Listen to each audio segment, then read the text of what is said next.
Of doing business in India this year remains the same as last year. That's the key finding of a survey done by the United Kingdom India Business Council. Anu Sharma spoke to Richard Heal, the CEO of the council, on some of the key findings in that survey.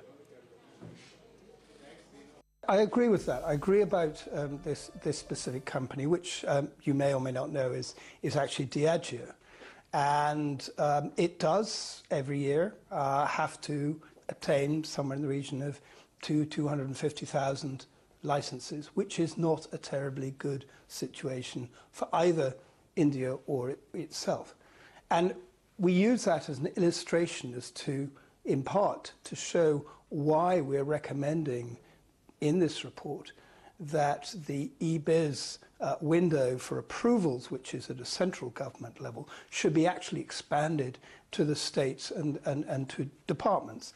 And clearly there is work that still has to be done.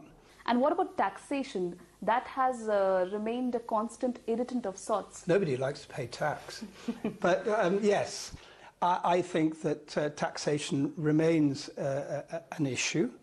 Again, you're seeing digitization coming in.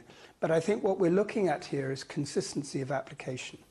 That is what people are looking at.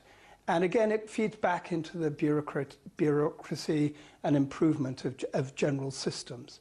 And application of taxation on a more consistent basis, I think, is something that people would like to see. What are the specific issues on FDI on which UK companies are facing problems? Well, I think FDI has been liberalised quite significantly. I think that even in areas of sensitivity. But if you look at issues like in insurance, for instance, where there is a 49% cap, if you look at areas such as food retailing on a pan-state basis, there remain issues there. We've not seen the rollout of FDI in a way that I think the government hoped when it introduced its liberalisation. These are areas and sectors where the UK industry is particularly keen to become involved, to invest in India. And we'd like to see some degree of liberalisation around those, or at least regularisation around them, which would allow UK companies to benefit and to invest more in the UK. So those are the specific areas where I think there is focus. There is also a barrier when it comes to finding a suitable partner. Is that an issue of trust or competence?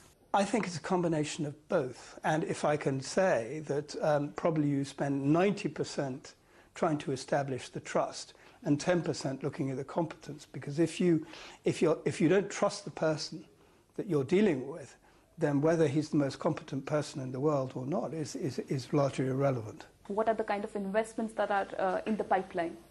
Well, two of the areas that I think are very much in the focus as far as UK companies are concerned.